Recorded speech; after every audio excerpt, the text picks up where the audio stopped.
All right, we got to keep that food safe. So I wanted to bring in a pro, Chef Tom. Chef Tom, thank you for coming in. So good to be here today. Happy Thanksgiving tomorrow.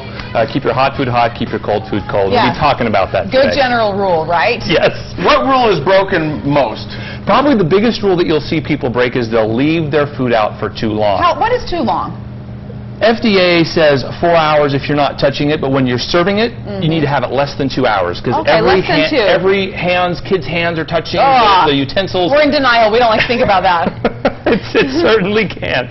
But the most important thing, the thing that most people break, is the temperature rules. Okay, now Tom, I'm looking at this right here. How accurate is this thermometer? A leading consumer magazine just came out and said there's one of two problems with that. Number one, it pops up too early, meaning your food's not safe. Or number two, it pops up way too late, meaning your bird is going to be dry. Okay. So that is not the most reliable way to That's too bad, because in theory that's a great idea. Yeah. The best thing to do is get either an oven type thermometer or get something like this. This is the ThermaPen from ThermoWorks down in Utah County. Do you have one of these, Casey? I don't have one of these. And my second question is, get one today. Perfect. Where do you check on the bird? Yeah. That's a great question. So what you do is you want to check in 4 different spots. You want to check each breast. And this I just pulled out, and it's sitting at about, I want to say around 155. You want to check at the thickest part of the bird. See, we're sitting around 155. So I'm going to put this back in when we're done and let it go for about another 10 degrees. So we'll check each breast. So you want 165 for turkey? You want 165, so we'll check each breast. But then we'll come back to the back. I'm going to spin this around so you guys can see it at home. And you want to go into the thigh as well. And the thigh you want to be about 170 when you're done. Yeah, so so how long does it generally take to raise it?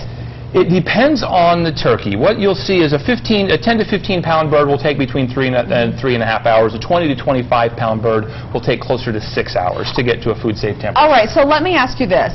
So you test it, it's not hot enough. It's not hot enough. Okay, so you put it back in the oven and then you test again, it's too hot. Is there a point where it's going to be like, wow, that is completely dried out?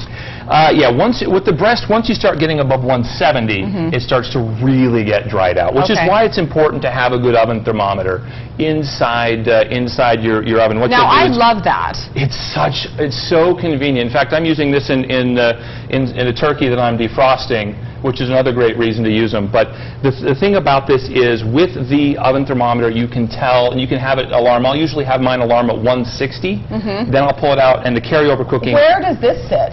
This sits outside of the oven. And then this shuts in the oven door. Yep, that shuts and then in the oven door. That plugged in. But you're using it for defrosting. How does that work, and why? And that's a great question, Casey. So this happened last night. My mom got a call from my brother, who's got 6 kids, and said, "Guess what, Mom? We're coming for Thanksgiving."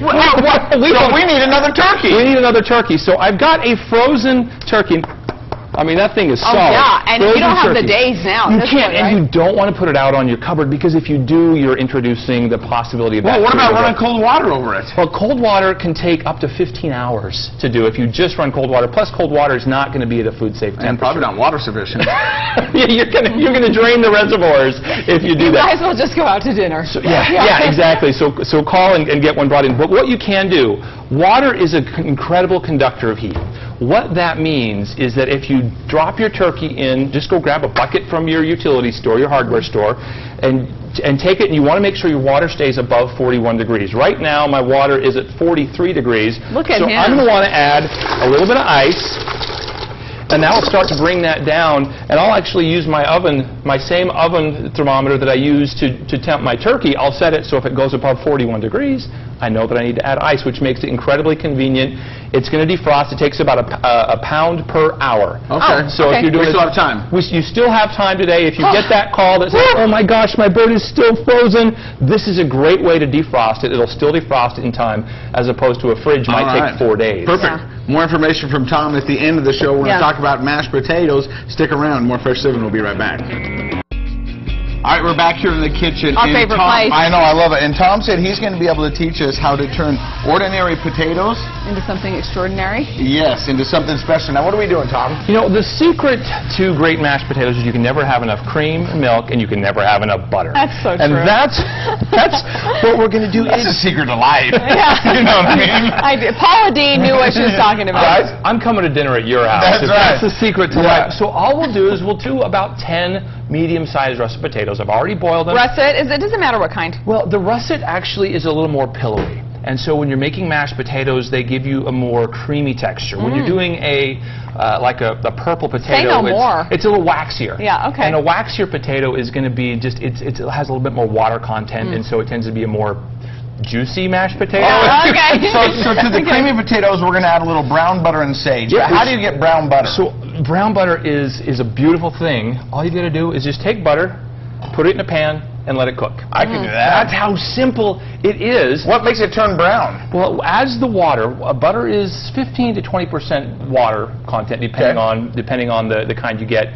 As that water evaporates, all the milk fats and milk solids start to turn to brown and turn into this kind of a caramely brown, like outside I feel like of a bread. I should be paying $1.99 a minute. I know, seriously. Dirty. Did we dial 900 before we got into this kitchen? So all we'll do is we'll let that melt, and then we'll add about 10 to 15 sage leaves. I've already got one over here that's been done. Oh my goodness And then you've got gracious. the potatoes. And we'll add that in and just mix that. Go ahead and just give that a good whip. Okay. I'm going to make sure that the sage makes its way in as well. All right, Debbie, grab a fork. To serve, eat. Both. Oh, okay. We're helping. And that's all you've got to do. You might want to salt it to taste, which I've got a little salt right back here.